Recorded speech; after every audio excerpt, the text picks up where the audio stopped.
Hi everyone, this is Natalie with Champion of Coins Tarot. Thank you so much for tuning in to my channel today. This video is the third and final part of my deck collection walkthrough series that I've been making in February 2022. This installment is all about the Oracle decks that I currently have, both indie and mass market titles. It's also been the most challenging for me to film because some of these decks are very unique and there are very few of them that are in circulation. Also, I have so few Oracle titles in comparison to Tarot that all of these decks either have stood the test of time and have been part of my personal practice for several years at this point, or they are new releases that I'm still getting to know and still kind of formulating my thoughts and feelings about in real time. So I'm going to do my best to keep this as short as possible. I'm going to show you the cards. I'm going to give you some information about the publisher, the artist of the deck, so that way you can do some research on your own. And if you would like me to do a longer review of any of these titles, please let me know. I would be so happy to do that. So I'm going to go ahead and start with my indie decks. The first one is called the EChain Oracle, a Netivot wisdom deck. This is published by Kohenet Ketzirah Lesser. And a little bit of information about this deck. This is a Jewish oracle deck.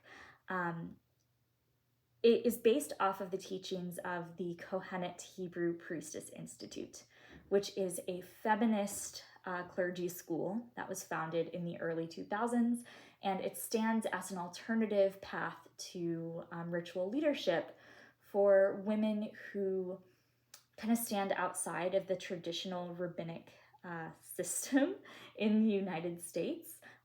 So it's definitely a small movement, but one that has gained a lot more popularity and a lot more acceptance into mainstream Jewish circles in the last few years.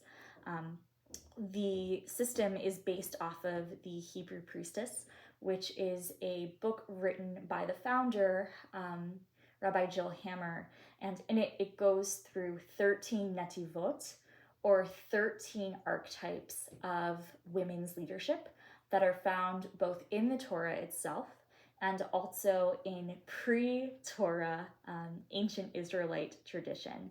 So it's kind of like a really fascinating look at how the feminist movement and how certain Reconstructionist spiritual movements have converged and influenced the Jewish world. And this deck just means so much to me. Even though I'm not a student of Kohenet, I'm not affiliated with the movement in any way, this just plays such an important part of my practice and has really helped me to expand my own horizons as somebody who is marrying my Jewish path with a kind of tarot and oracle path as well. So this deck, I believe it was published in 2018, and I actually got this copy from the creator, Ketzirah herself. I met her at a Hanukkah event in DC and got the deck from her, and it's just so fantastic.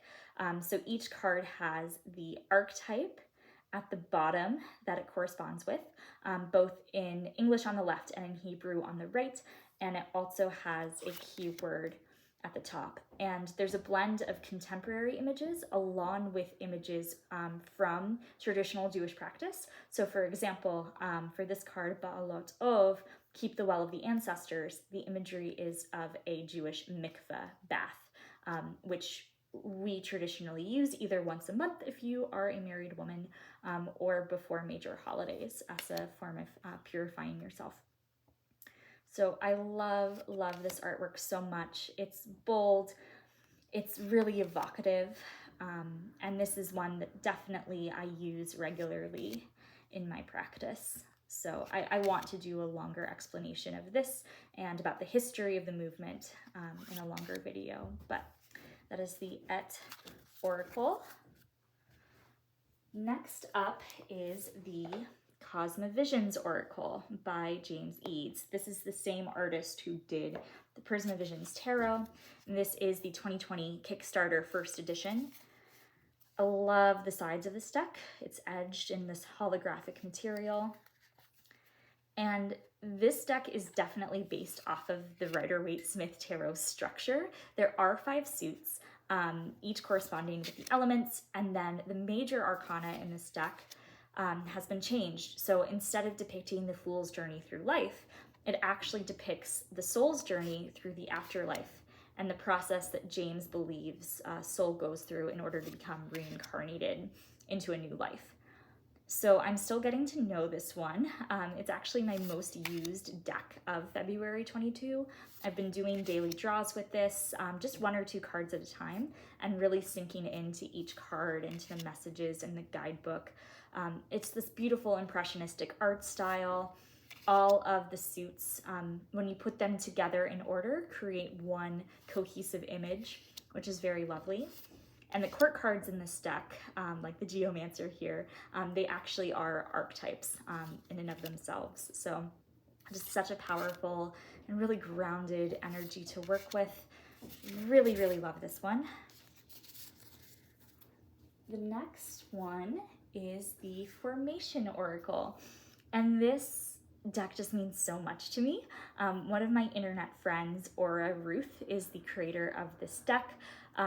You can get it on makeplayingcards.com, and it is based off of the Sefer Yetzirah, which is a seminal text in the Jewish Kabbalistic tradition that describes how God created the universe through speech.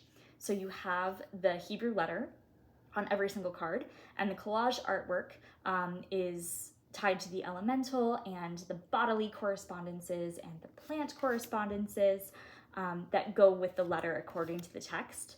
Aura has also published a guidebook for free that goes with this, and she's also working on her own translation of the Sefer Yetzirah, which I've been privileged to read bits and pieces of on Twitter, and it's just so fantastic.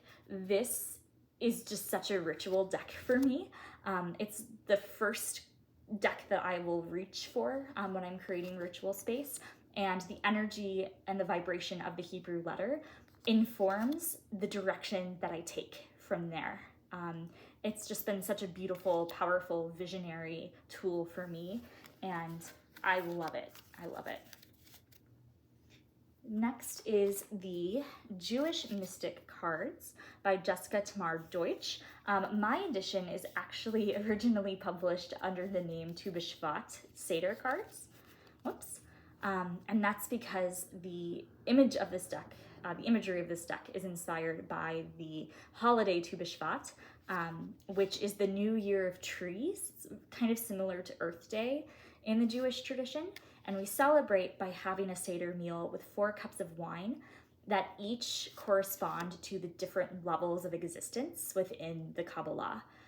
So you have like imagery of the wine, this is another wine one, but of plants that are indigenous to Israel and to the Levant region of the Middle East. You have the Kabbalistic world that each card is associated with, and the name written in both Hebrew and English. This is one that's definitely seasonal for me. I use it around the holiday of Tu B'Shvat, and I've also used this for new and full moon drawings as well, because it does have the cycles of the moon depicted as well. So that one's fun. You can get it on Etsy if you're interested. Now, this next deck is not really an oracle, but I think it could be used as such. And one of my goals this year is to do exactly that. This is the Liberate Your Seder Haggadeck. This was published, I believe, in 2020, and it's by Taya Masher, who is the other co-founder of the Kohenet Hebrew Priestess Institute, along with Rabbi Jill Hammer. And this is actually intended to be a supplement to the traditional Haggadah or Passover prayer book that we use for the holiday. So every single card can be gone through and read in order, starting from what we do to clean our houses before Passover, all the way to the blessings and, you know, elemental correspondences and the traditional prayers, of the Passover Seder itself. I 100% did use this during 2020, during the pandemic, when I couldn't have an actual Passover Seder with my friends. And I think that because like the prayer is embedded on each card, like I think that I could use this as a daily draw oracle for Nisan, like for the month of Passover, kind of leading up. So I want to experiment with this a lot more. And I think it's just like such a fascinating application of modern spiritual technology, like having an oracle deck, and then marrying it with traditional religious practice. And I live for that. Like that is, it's what I'm so passionate about, that I would knock over my iPad in order to prove it. So that's the Liberate Your Seder deck. Next is the Materia Prima Oracle. This is published by Usoi Collective, which is the same publisher that did the Pagan Otherworlds Tarot. This deck is absolutely gorgeous. This is the first edition printing that came out in 2020. It's just this gorgeous like woodcut style artwork, and it's based off of the periodic table of elements. Just beautiful linen finish, amazing gold accents. This is one where the guidebook is a necessity because my knowledge of chemistry, it's not the best, but there's a lot written about kind of the reactive qualities of the different elements. It's just a really, really fascinating system, and one that I'll draw a card and then I will study kind of the meaning from the book with. And this is one that I definitely need to spend more time getting to know, but it's absolutely beautiful and definitely adds an extra layer to a reading, kind of as a additional card when doing a tarot pull. So that's Materia Prima. Next one is the Moon Angels deck by Rebecca Erev, another Jewish artist. This deck came out actually in 2015, and this is the second edition printing that I have here. So very, very minimal artwork.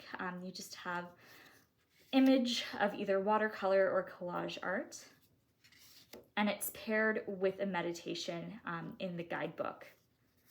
And what's very special is the titles of all the artwork is actually in Yiddish, which is one of the traditional Jewish languages spoken in the European diaspora. This is also a deck that I really haven't read very much with, and I need to spend more time with it, but I love just how evocative the images are. I think there's a lot of rich in movement and texture. So this is another one that I'm still very much getting to know. It's new to me. Next is the Serpentfire Sigil Oracle. This is by Devney Wolf, who is the creator of the Serpentfire Tarot and the She-Wolf Tarot. Love, love, love this deck. It's based off of the major arcana in tarot, but all of the names have been changed. She plays with different planetary correspondences. She also plays with chakra system and some elements of Eastern spirituality. I really just love the simplicity of this artwork.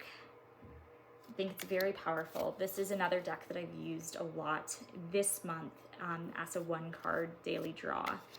And I don't know why so many of the images are backwards, but it really speaks to me. It's great on its own and also in conjunction with the two decks I mentioned. And I actually have read with this and Cosmo Visions quite a bit together. And the energy of both of those decks interacting has been very, very interesting.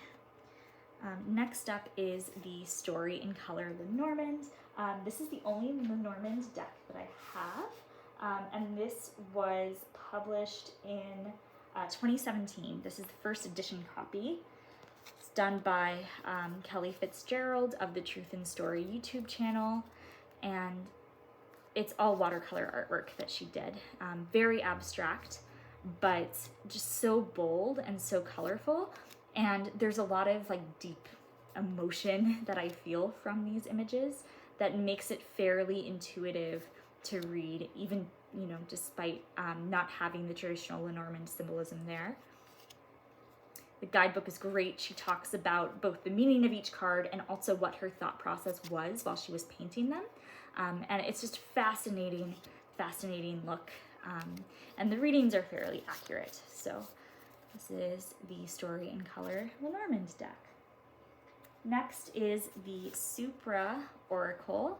This is another Usui deck.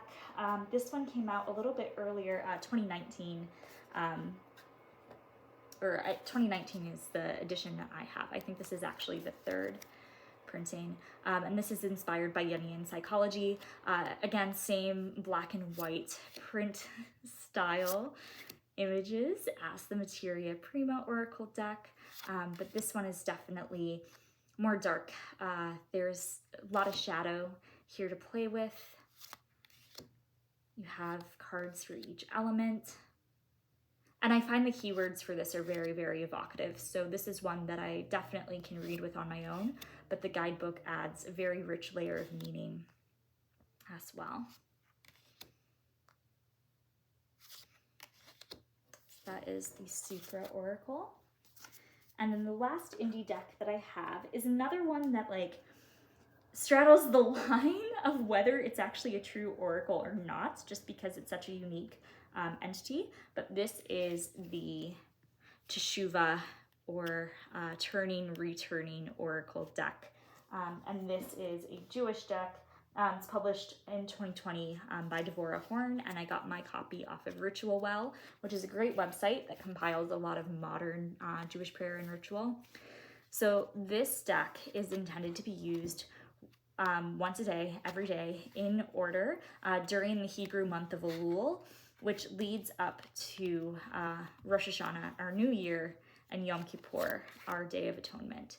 So it gives you on the back a meditation for each day and information about the Kabbalistic symbolism that goes along with this journey. Shuva, it literally means to turn. Sometimes it's translated into English as atonement or forgiveness, but it's not about a relationship with sin or with wrongdoing in the Christian sense. It's very much about evaluating, where you are in your life and ways in which you might have missed the mark in the previous year, and how you can turn your focus back inward to reconnect with yourself and to reconnect with the divine presence that's all around us. So this, I've actually never made it through all of the cards in order because they've always kind of petered out. But I do think, again, it's a really, really interesting application of new spiritual technology with kind of this ancient practice of preparing for our high holy days on our calendar. And another one that I intend to give a lot of time and devotion to in the coming year. So that is all of the indie deck titles that I have. That was a lot. So if you have questions about anything, let me know. Happy to do a follow-up. So next, I only have 7 left, and these are all of the mass market oracle titles that I have. I'm gonna start with the Angelarium Oracle of Emanations. This is a low Scarabeo deck that came out in 2017. The artwork is by Peter Moorbacher, and the guidebook is written by Eli Minaya, and this is based off of angels, and draws a lot of inspiration from the Jewish tradition, actually. It also has the 10 emanations of God on the Tree of Life, or the Sefirot in Hebrew, and this is just how I envision angels, as being these powerful, almost alien entities that just operate on higher planes of existence. This deck is so transportive, just great for ritual. This definitely was a cornerstone of my practice for a few years, and I've kind of moved away from it, but it has such a special place in my collection, and I highly recommend it if you are looking for an oracle deck that has kind of a more traditional biblical approach to angels. It's just so fantastic. I love it a lot. Next up is a deck that actually is fairly old. It was published in 2003 by Hay House Publishing, but it's new to me. This is the Archetype Cards by Carolyn Miss. This is another one that is kind of based in Jungian psychology and with the archetype system. So there are 80 different archetypes that you can work with. It has a light attribute and a shadow attribute, and the goal is to try to integrate them into your personality and to see where in your life you might be embodying these traits. Great balance, again, of shadow and light. I actually give Hay House a lot of credit for that because I think they do come out with some really well-balanced titles.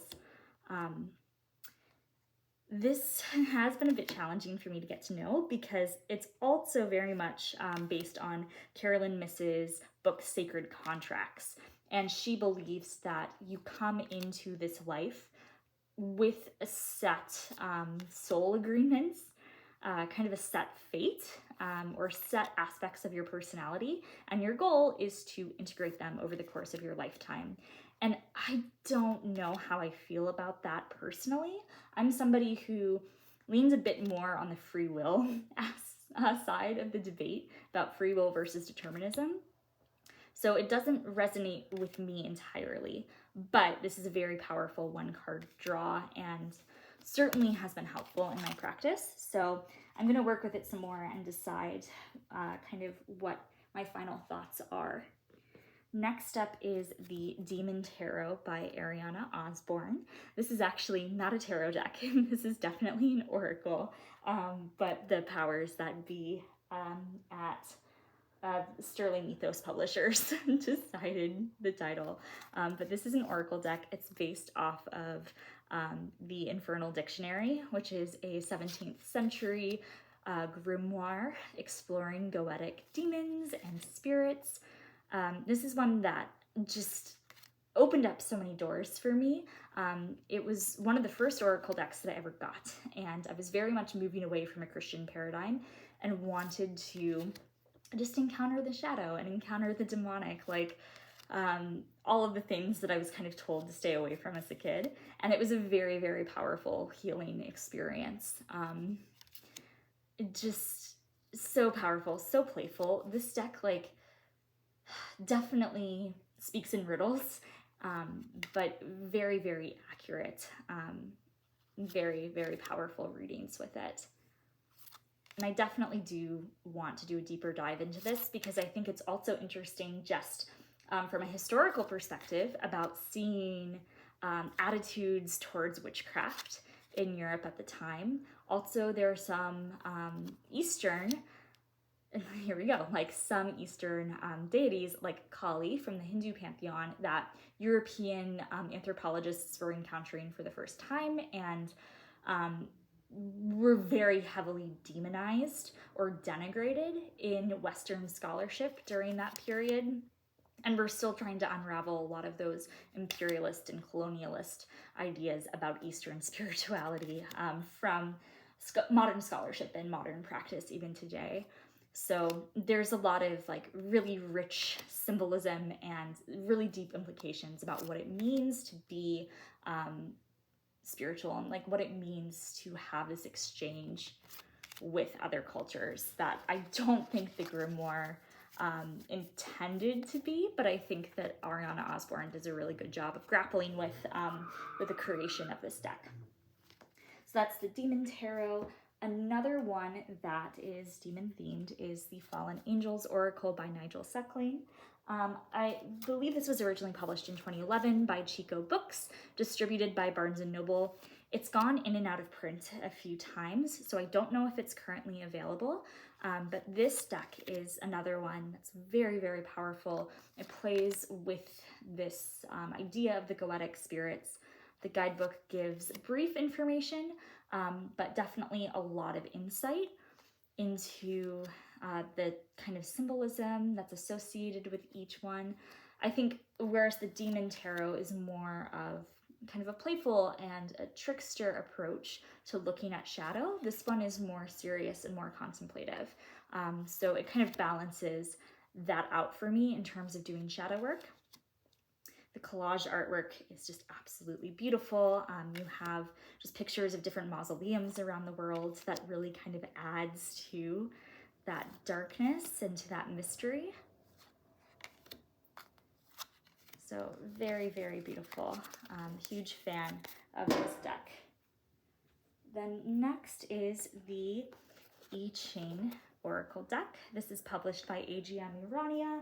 I actually have a first edition. This originally came out in 1994, and I got my copy from a very dear group of friends who had passed it around in their family and ultimately ended up giving it to me.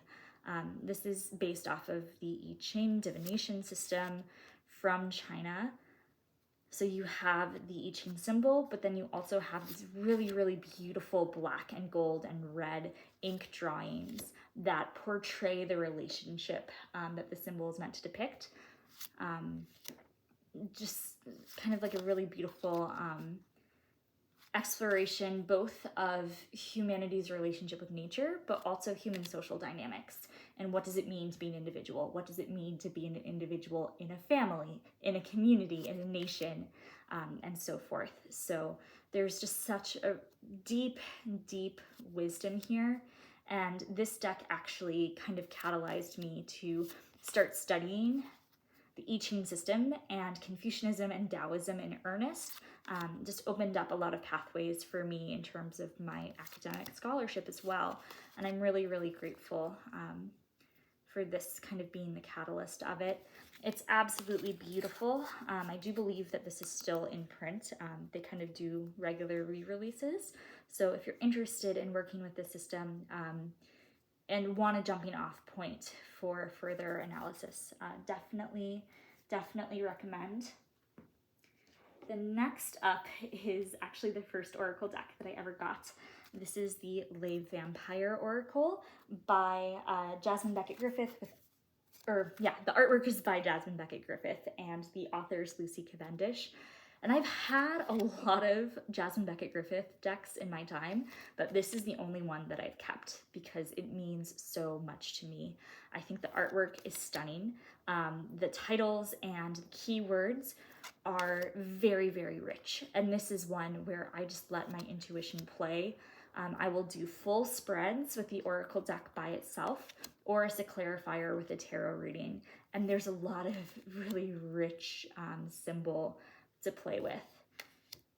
So this is just, this is foundational.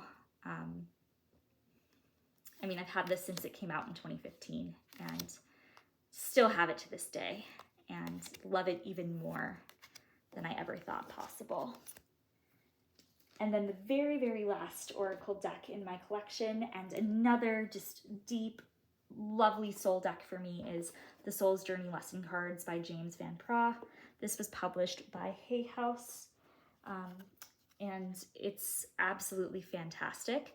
So the deck is based off of mandala artwork, and this is another one where it balances out just all of the aspects of human experience. You have positive cards like self-esteem that are coupled with more negative ones or more challenging ones like pride.